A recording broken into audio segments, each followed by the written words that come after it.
everyone. Well, this is our last science lesson, and it was so great to see some of you today. I'm really disappointed that I didn't get to see everyone, but for those of you that were there, totally made my day.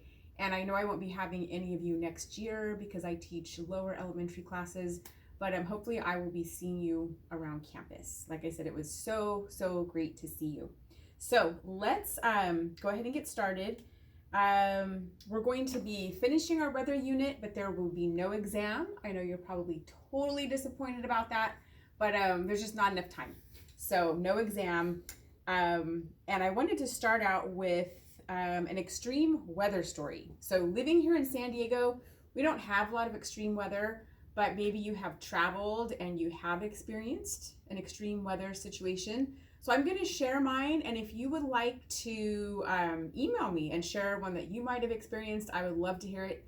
I would say that I would give you extra credit, but I've already given you your grade, so can't do that. But mine is in 2004, my family and I went to Florida. We went to Disney World, and we happened to be there when Hurricane Charlie hit. So it really affected our trip. I remember when we went to the Epcot Center, it was pouring down rain the whole day. We had to wear these little ponchos. Still had a blast, but it definitely rained, kind of rained on our parade. And then I remember one night in our hotel was when the hurricane actually hit, and it was crazy. My son, I think, was about 4 or 5. He and I were terrified. My husband and my daughter were thrilled. They were wanting to go out and storm chase and be in the action. So that's my most extreme weather story. So again, would love to hear yours if you would like to send me that email. So we're going to begin today with looking at types of fog. So if you could open up your textbook to page number 223. And we'll take a look here. You should have already watched a video on the fog. So what I'm going to do is just focus on naming the type of fog and the diagram. I'm not going to be speaking a lot because I want you to be able to hear and label. So on that page, go ahead and label the top types of fog. And we looked at 4 of them. And cameraman, are you sure you can see this section right here? Okay, great. Thank you very much. Okay, so first we have frontal, and this would be the one at the very top. So you have frontal. So these little wisps here at the top, go ahead and label that fog, frontal fog. And then we have here a cold air mass, and then a warm air mass. So cold air mass, warm air mass meeting creates frontal fog. And we'll just go clockwise. So the next one here is upslope fog. So upslope. And then again, the little wisps here, this is the fog. And this is created when you have moist air rising. Upslope, fog, moist air rising. The most common is radiation fog. Radiation fog. And you have the land loses heat. So the land heats up and then it begins to lose heat as the night air cools. Temperature goes down, the land begins to lose heat and results in radiation fog. I actually lived for a few years, my high school years, up in a little tiny town by the name of Sanger. Probably never heard of it, but it's right outside of Fresno, and there's a lot of fog there in the winter. And I remember we used to have foggy day schedules. So you'd wake up in the morning, and if you looked out your front window, sometimes you could not see the house across the street. And it was kind of cool because when that happened, you could go back to bed, and then you didn't have to go to school until later. Sometimes you wouldn't have to be at school until 10 or 11 o'clock because of the fogginess there. actually really dangerous to drive in. There would be, I remember often seeing in the news, pileups of cars that just the visibility was so bad due to the fog that they would just, one car would hit and then another and another and another. So most common radiation fog. And then the last one, advection. So advection, so here we have the fog and we have cool land and warm air. Advection. So those were the types of fog, and again, you should already be familiar with those. Okay. Next, we will be doing a little experiment here, and again, it's always fun if you do these yourself at home. But I do have the materials that we're going to need to do this one. So we're going to be looking at thunderstorms. So how does a thunderstorm form? So a thunderstorm is a storm in which there will be thunder and lightning, high winds and rain. They form in cumulonimbus clouds, typically happening in the spring and summer, and usually late afternoon and evening time. And the ingredients are moisture, so there'll be moisture in the air, lift, and warm air. So we're going to conduct this experiment. So go ahead and open up your books to page number 230. So this page here, and I will read the introduction to you. Basically, I just summarized the introduction, but I'm going to read it again, and then you can state your hypothesis. So it says, a thunderstorm is a storm with thunder and lightning, as well as high winds and heavy rain. Thunderstorms are produced from cumulonimbus clouds, and they typically occur in the spring and summer during the late afternoon or evening. Three main ingredients are necessary for thunderstorm formation. One is moisture, the second is lift, and the third is warm air. In this experiment, you are going to see how two of those key ingredients work together to help form a thunderstorm.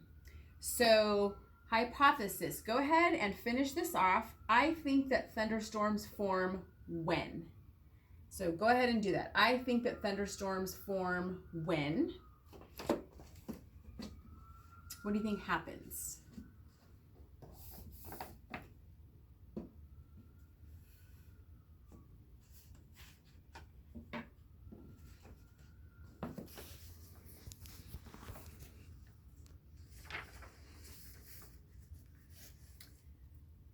All right, so I have a container here, clear container. Hopefully you'll be able to see this well. And the instructions here say to fill the container 3/4 of the way full with warm water. So I'm going to test this. It's a little warmer than room temperature. It's kind of cooled down a little bit, but it could still be classified as warm. So I'm going to fill this about 3/4 of the way full.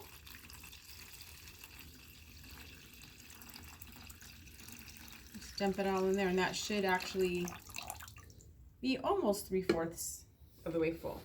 All right. So step one is completed. And then next it says gently add several blue ice cubes to one end of the container. So made some blue ice cubes. They're not flavor. They're not like blue raspberry Kool-Aid flavor. They're just water ice cubes, but they are prettier being colored like this. So we're going to add several. So I'm just going to add these to this end.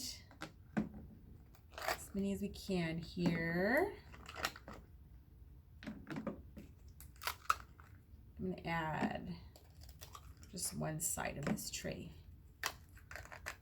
Okay, and they're starting to kind of float across. Try to scoot it back over here. All right, and then it says to add several drops of red food coloring to the other end. So here's our red.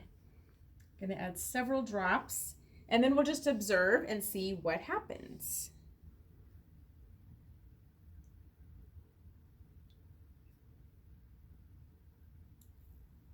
All right, so just watch and see what is happening. What's happening to that red color? What's happening to the blue? And that red is representing warm, okay? Warm water. And that the ice is representing the cold.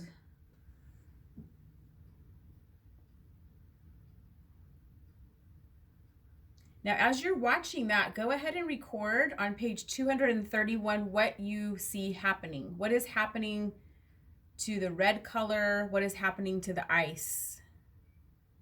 What's going on there?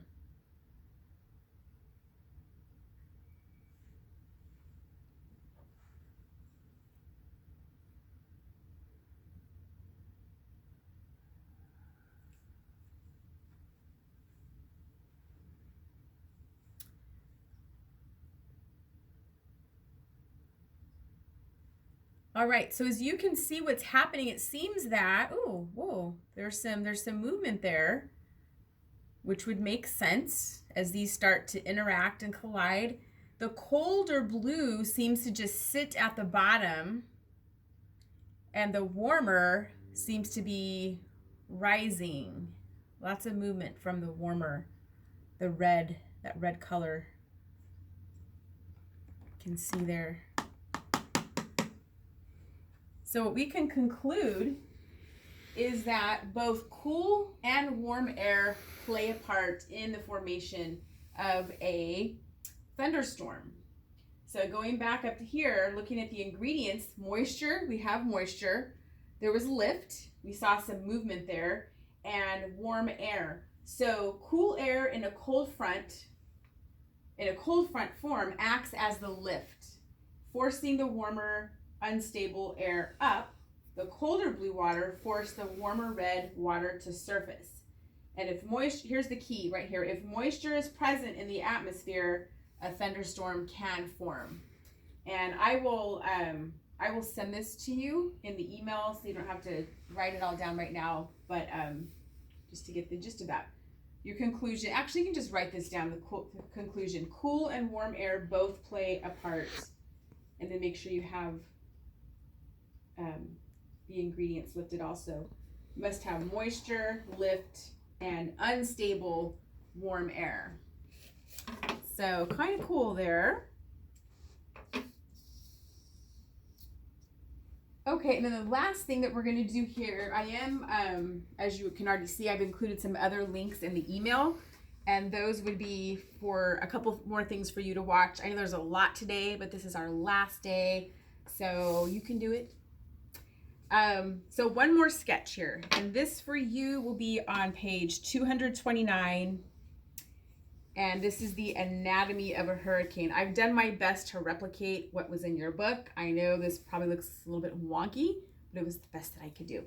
So go ahead and label the top, anatomy of a hurricane. So these are the parts of a hurricane. And I have, I'll be including a link for you to watch a YouTube video, hurricane formation, but you can go ahead and label here. So you have the core here, and this is the low pressure core. So right in the center where you see these little arrows, low pressure core. And then this arrow here, warm, moist air rises. So you have the warm air off of the ocean, evaporating, warm, moist air rising.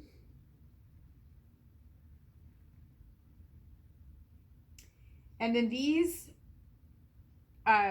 lines, these squiggly lines represent winds. So those are strong spiral winds. Trying to see, let me look back and see what your page is going to look like.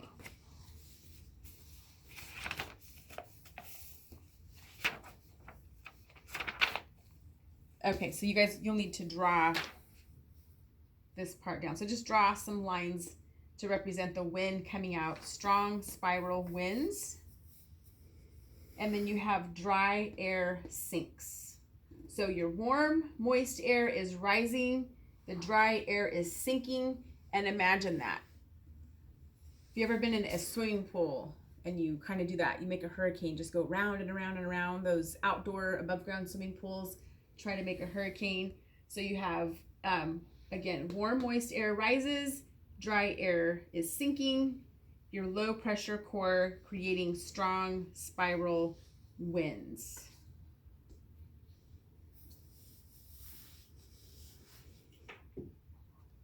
Okay, so that concludes our lesson.